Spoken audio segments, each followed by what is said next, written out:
పూరా local. Welcome to పూరా local. Panchayat ఎన్నికలకు హైకోర్టులో లైన్ క్లియర్ అయింది. పంచాయతీ ఎన్నికల రిజర్వేషన్లపై జారీ చేసిన జీవో 46ను సవాల్ చేస్తూ దాఖలైన పిటిషన్పై హైకోర్టులో విచారణ జరిగింది. ఈ సందర్భంగా ఎన్నికలపై స్టే విధించలేమని హైకోర్టు తేల్చి చెప్పింది. ఎన్నికల నోటిఫికేషన్ వచ్చాక తాము ఎలాంటి జోక్యం చేసుకోలేమని తేల్చేసింది. తామే ఎలక్షన్ నిర్వహించాలని ఆదేశించి తాము స్టే ఎలా విధించగలమని పిటిషనర్ను సూచించింది. కౌంటర్ దాఖలు చేయాలని ప్రభుత్వాన్ని ఆదేశించిన హైకోర్టు తదుపరి విచారణను 8 వారాలకు వాయిదా వేసింది.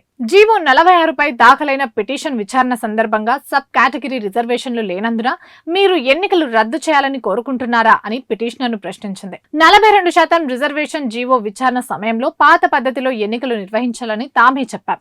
అలాగే ఎన్నికలు జరుగుతున్నాయని కూడా కోర్టు చెప్పింది. ఈ దశలో తాము ఎలాంటి జోక్యం చేసుకోలేమని హైకోర్టు తేల్చేసింది. తామే ఎన్నికలు నిర్వహించాలని ఆదేశించి తామే స్టే ఎలా ఇస్తామని ప్రశ్నించింది హైకోర్టు. డెడికేటెడ్ కమిషన్ రిపోర్ట్ ను బహిర్గతం చేసి కాపీ ఇవ్వాలని పిటిషనర్ కోరగా దీనిపై ఎలాంటి ఆదేశాలు ఇవ్వలేమని చెప్పింది.